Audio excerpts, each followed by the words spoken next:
thanks for watching. Today's video we're going to talk about a course review of the Red Zone taught by Dave Biggers. Hope you enjoy.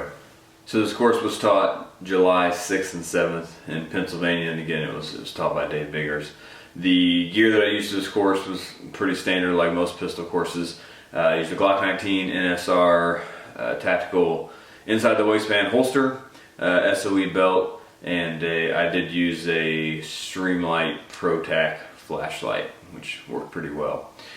The course, the Red Zone, that is designed around the idea of knowing the fourth rule of firearm safety and being able to train within it. And that fourth rule of firearm safety is know your target and what's beyond it, which I know most of us who take classes or even go to the range, hopefully you're reciting all four rules, but the fourth rule is specific because it can get you into trouble before or after the gunfight if you don't understand it and if you don't train with it. And I had never taken a class where that specifically focused on this rule, so I was excited to take a class where some of the drills we got to set up were, you know, the marksmanship was extremely important. It was vital, of course, but being able to decide to take the shot and then being able to change either your angle or your lateral movement to be able to make the shot was really what made this class unique, in my opinion.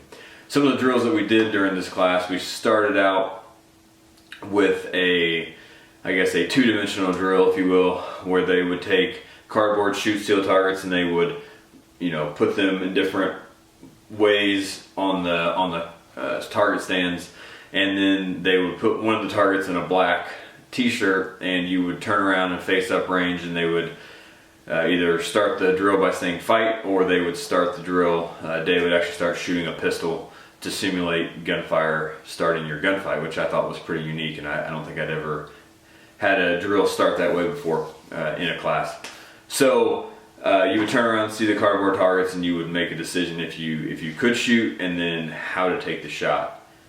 The next thing we did was bring out the mannequins for the 3D drills, which is kind of what I had heard about the class years ago and kind of drawn me to the idea of eventually one day taking the course. Was different mannequins were set up at different distances and next to each other, and they were dressed in t-shirts, and they had mannequin hairstylist wigs on them, and so they all had a little bit different features. Some were male, some were female, and you again faced up range. They would start the drill, you would turn around, you would find the mannequin that they described, and then once you were sure of that target, then you would start looking for the beyond it kind of thing. You would look to see, well, if I shot this target at this trajectory, would the round go, you know, where I want it to go, which is to not to hurt anyone else that doesn't be shot, of course.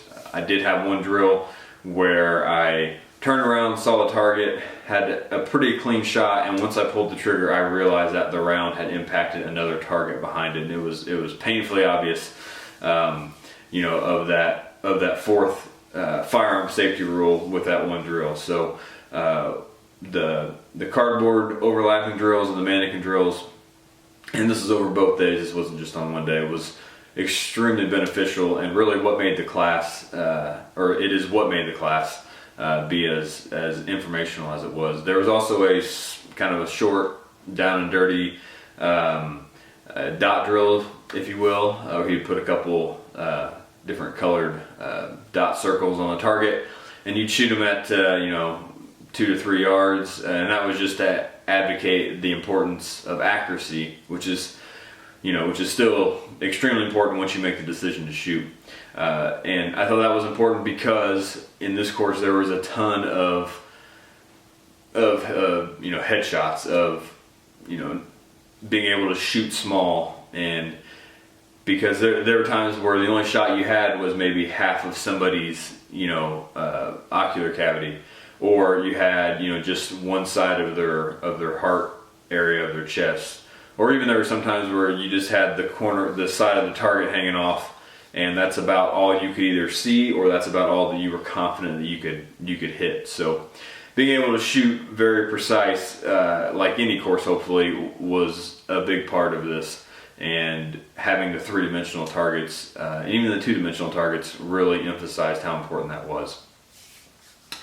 And so there was a final drill, which was a force on force drill. So I was also excited to see that while there are other courses that also incorporate force on force, having a force on force component in a pistol class I think is extremely important, and I'm glad that we're starting to see more of that. But this course, especially because of the subject matter, a force on force drill really helped tie the whole class together, in my opinion.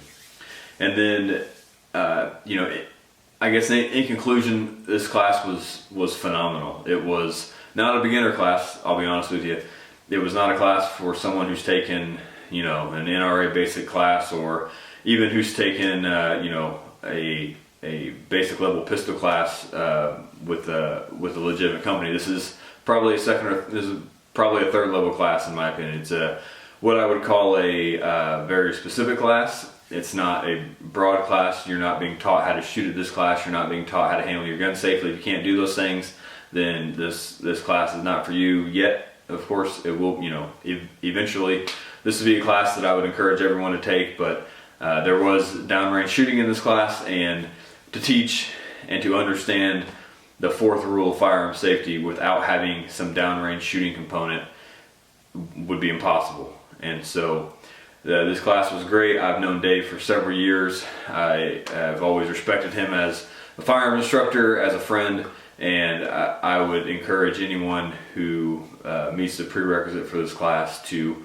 sign up for this class in the future, and you absolutely won't be disappointed.